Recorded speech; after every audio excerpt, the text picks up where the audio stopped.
All right, so the FBI has captured Benjamin Song, the man wanted for attempted murder after he and others allegedly ambushed an ICE detention facility in Alvarado, Texas last week. As you probably remember, a police officer was shot in the neck after officers were lured out when these attackers sprayed graffiti all over their cars. Now, attacks on federal agents have ramped up significantly in recent weeks. This was a scene at an immigration raid in Camarillo, California days ago. One rioter appearing to point a gun at agents there.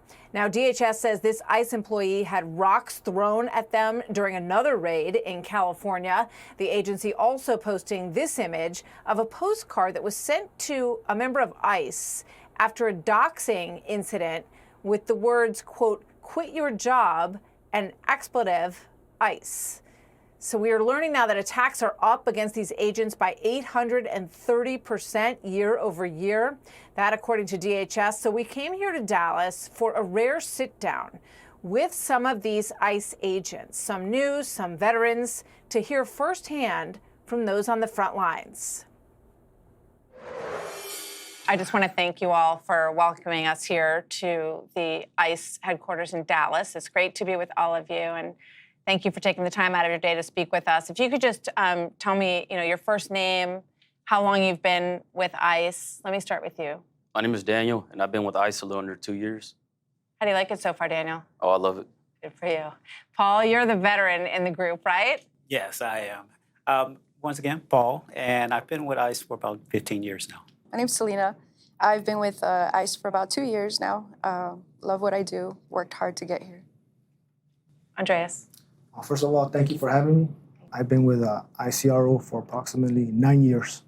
So you've all obviously are more well aware than others about what's been happening. There's an 800% increase in attacks against ICE agents across the country. We've seen what happened in Prairieland, Texas. Paul, does your family worry about you and your work? Yes, my family does. They understand this lifestyle. We've been doing this for about 15 years. I've been in government service for the majority of my adult life, and pretty much it does, bring a fear for me on a regular basis. We do a lot of different types of work, gone sometimes, and there's always that concern. I try to tell them, no news is good news. Somebody's going to contact you if something happens. So there's always a sense of fear out there for you. We have a lot of reports, Daniel, of people being doxxed, of their personal information coming out. I spoke with a reporter yesterday who covered a story out of Boston where there's a guy that lives in the Netherlands who is banking information and putting it out on social media and spreading it to where your operations and raids are going, all of you. What do you think about, what goes through your mind when you hear that? I think something that's a little different that's been happening here recently. I think police officers have always had a camera in their face in recent times, and it's just something that we have to adapt to. Selena? It kind of makes you be more, vigilant and say how these people are wanting. We're here to protect the public. We're here to enforce immigration enforcement. I'm very proud to say that I work for ICE, and to have to take off my polo or hide behind so that way my family is not put in danger or my colleagues are not put in danger. And I'm very, like I said, proud to work for ICE and to have to kind of put my polo down or my badge away for, for the safety of us and, of everybody. I want to play for you a soundbite from Senator Alex Padilla. Listen to this. What if I was outside of Home Depot, because I like to do some work around the house, not dressed in a suit? Would I be a target of ICE enforcement under Tom Homan? Probably. And it's just wrong. So the senator's worried that if he's outside of Home Depot, he could be arrested by ICE. What's your reaction to that, Paul? For me, I believe that, honestly, it wouldn't happen. There are protocols to how we operate out there. We're not out just randomly arresting individuals. There's a process to it. And there is an interview, there is a ask, whatever we do, we identify ourselves. And of course, we're asking for identification. We're asking them to let us know who they are. And typically, if that person can, without a doubt say that, hey, I am a U.S. citizen, we walk away. There is no one out there who are criminals. We're not criminals out there just randomly picking up people. There is a process to how we operate out there on the streets. So the suggestion is that the operations are just roving, driving around, rounding people up. What do you say to that, Andres?